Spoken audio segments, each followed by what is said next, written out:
So we are in Proverbs chapter 1, verse 2. I think we're finally going to progress here in the next couple days, and we're going to get out of verse 2, I promise. But we're still there, and we're still talking about knowing wisdom.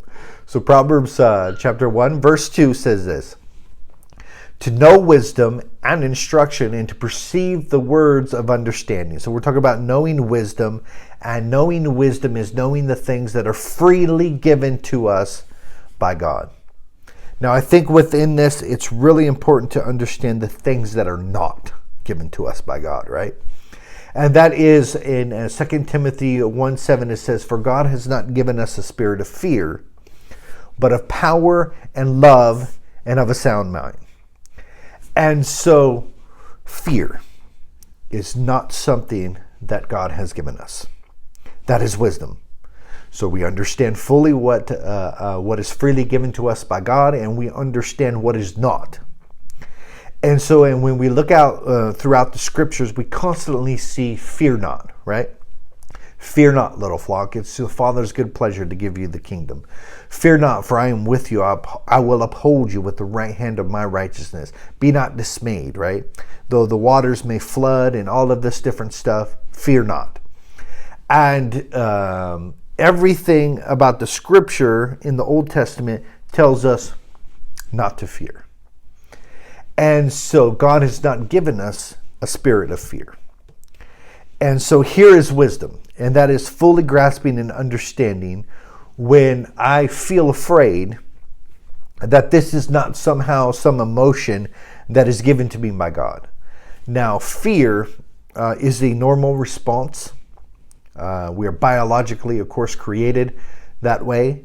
Our fight, flight, fear, freeze response, and it could be very beneficial to our survival in the past. Not so much today, right? Usually that feeling comes upon us when we are worried and we're scared about doing something. And so what my motto has always been is that I'm going to do it scared, right? I was a very timid kid. I was a very withdrawn. I was kind of like a beat puppy, right? Being in submission, like untrusting. I'm not, I'll come over, but then I'll run away. But, I have this puppy syndrome. And so I had a lot of different fears and insecurities inside of my life. And I had to learn to do it scared. And that is everything that I was up against was a challenge that was bigger than me. And from going back to get my GED to even getting a job to going to court and getting emancipated and all these different things that I faced in my early teenage years, they were all very big and very scary. And that is each one of them I had to do scared. And so if you ask me what should we do with fear, I would say, recognize that fear is present, and begin to press through the fear and say, have a deep determination and a grit inside of your life that says, you know what? I feel scared, but I'm going to do it scared. Because here's what people do. They feel the feelings of fear. And what does fear do? Fear controls, fear manipulates. Here's a 100% fact that you can guarantee, okay? If somebody is trying to make you scared, and that is to instill fear inside of your life, they are trying to control you, and they are trying to manipulate you. Now, this can be a form of a relationship that is very detrimental, right? And they're trying to instill fear and insecurity inside of you to get you to behave in a certain manner that lines up to what they want. And that's why they use fear and intimidation. Now, the society and the media and all of these different things, we call them fear mongers. And the reason is because they use fear and intimidation to get you to respond and behave in a certain manner, right? And we've seen this very recently when there was no food on the shelves and there was no toilet paper and all these different things. And there was messages, on Facebook that were going throughout the community and spreading viral that you need to run to the store and you need to get a lot of food because everything's going to be shut down. You're going to be locked down, right? And so they inspired all this fear and got everybody to run and do all these things, right? And what we got to understand is that whenever fear is present, it is to force you into a decision that is most likely contrary to the will of God. Okay? And they're trying to get you to do something. What is the main marketing tactic? I'm in marketing, so I know a little bit about marketing. It's to get in touch with people's fear and get in touch with their pain and begin to magnify the pain and then begin to be the solution to that pain, right? And this is nothing new. This is the mode of operation of the way society, the way money flows, is that to instill fear in you so I can get you to behave in a way that benefits me, and I could be the solution to your problem. What often takes place is the people who are the solution are actually the creators of your problem.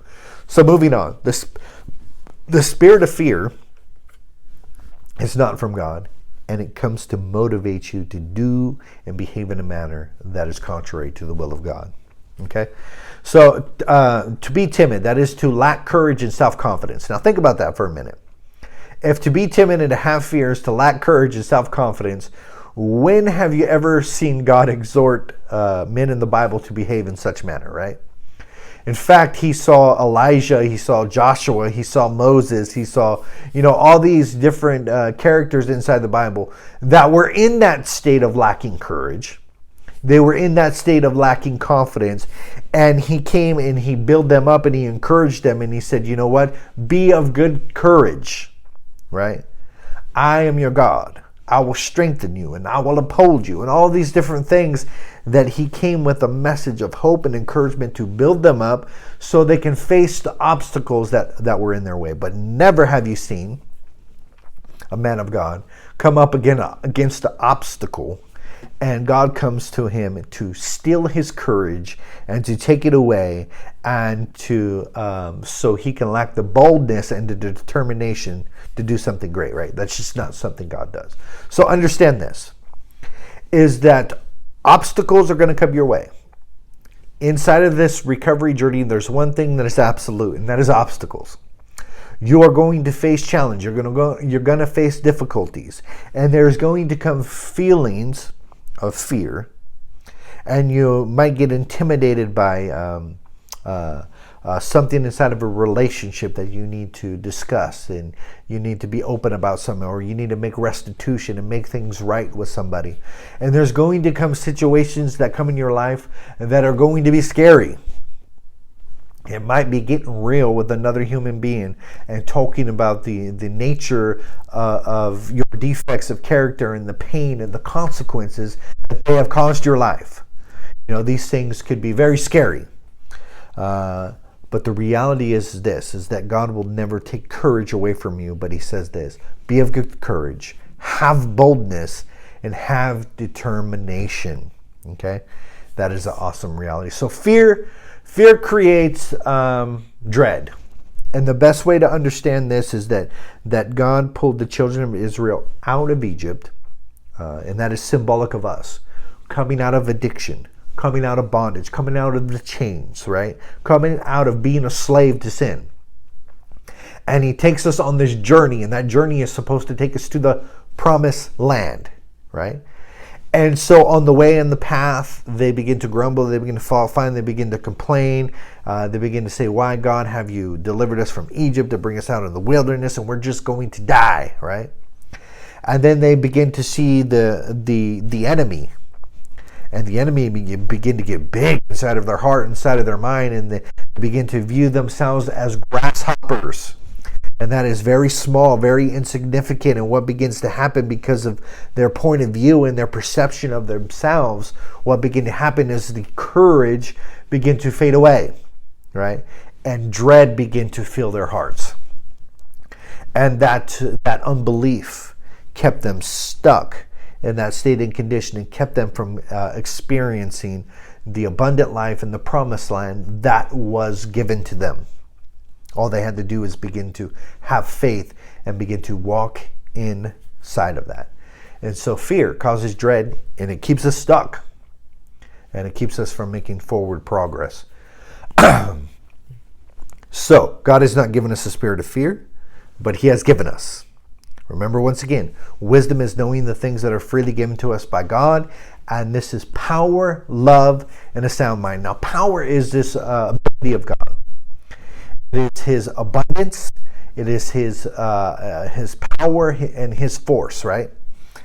And basically, it's the muscle. I like to consider it the muscle of God. And that is his ability to produce awesome things inside of your life. Now, God has given us power.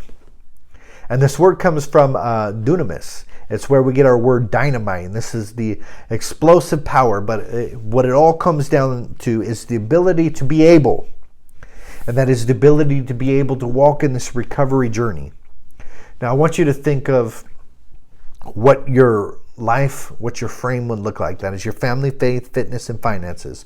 What your frame would look like if you fully believed that you had access to that dunamis power. What kind of marriage would you have if you knew that you had the ability to have a great marriage? What kind of spiritual life would you have if you really truly believed in the power of God and that you have the ability operating inside of you? You get where I'm going with this. God has given, past tense, right?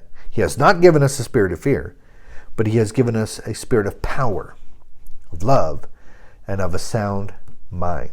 What would your financial life look like if you knew without a reasonable doubt, if you had certainty that you had the power of God in that area?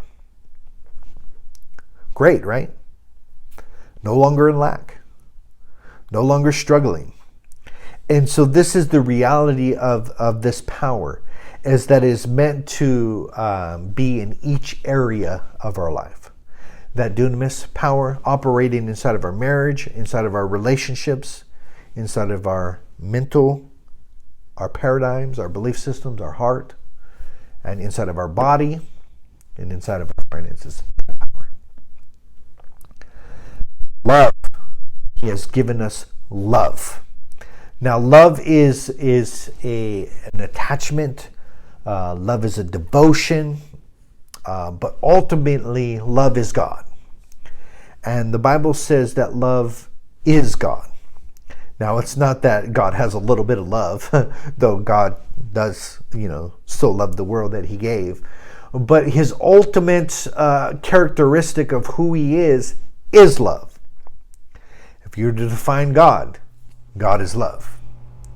And so it's what would love look like manifested inside of your brain? And that is inside of your family, faith, fitness, and first your family. If you thoroughly understood and you believe and you had certainty that God has given you a spirit of love, how would that manifest inside of your family? First of all, I firmly believe that you'd be less condemning. You'd be less judgmental. You'd be more supportive. You would have a lot of empathy and putting yourself in another person's shoes and begin to encourage, build, uplift, and construct, people. And if it happened inside of your marriage, the same thing would take place. You'd be far more patient. Now think about this. In 1 Corinthians, I believe it's 13 there, the love chapter, right? That love is patient, love is kind, and does not boast, and is not envious, and thinks not its own, and all of those things. That is a character representation of God. And God is love. And so at his core, that means that he is patient, and he doesn't seek his own, and all of these different things. And when that begins to operate inside of our lives, oh my God, when we take love inside of our frame, we are going to have some amazing, amazing results inside of our life. Let's take our faith. What would happen if we were certain that we had the spirit of love inside of our faith? Well, this devotion to God would be strong and it would be powerful, and we'd have this attachment and this allegiance to him, right? That would create something awesome inside of our life.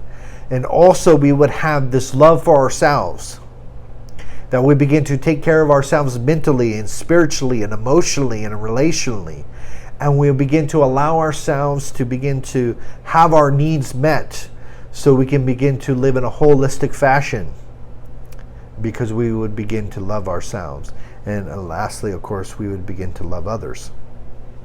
So what would love look like inside of our financial life? Well, I love myself so much, I'm going to make sure that there's enough in there to provide for my family, right? You see where I'm going with this. And lastly, this sound mind. God has not given us a spirit of fear, but a power, love, and a sound mind. What would a sound mind look like inside of my frame? My family, faith, fitness, and finances. So a sound mind is this. It's kind of mistranslated a little bit. The King James kind of did that, but the other translations make sure to call it discipline and self-control. And that's what it actually means. Discipline and self-control. That I have the ability to control myself. What does that look like inside of my frame? How might my life benefit from having discipline and self-control inside of my marriage? You see, most marriages fall apart due to the lack of discipline and self-control, right? Especially, inside of addictions, that they're consuming pornography and they're being secretive, and they have these secret addictions, and they're not being honest, and they're, all of this lack of vulnerability and no communication, and all of this springs from this negative dysfunction that is taking place inside of our lives. But if we had self-control inside of our marriage, what would that look like? Man, that would create an awesome, powerful marriage. What about self-control inside of our body? What would our bodies look like if we were certain of this manifestation, that we have the spirit of self-control operating inside of our life? Man, I look at these three ingredients, and the negative ingredient being eradicated from my life, the negative ingredient of fear, that I'm not going to be controlled and manipulated by fear, and that I'm going to do it scared, and I'm going to move forward. But having these three powerful ingredients added to my life: power, love, and self-control and discipline. I can't think of anything else that I would need for this powerful, awesome life of recovery. Having a relationship with God and being infilled with the Spirit of the living God that gives me power, love, and self-control.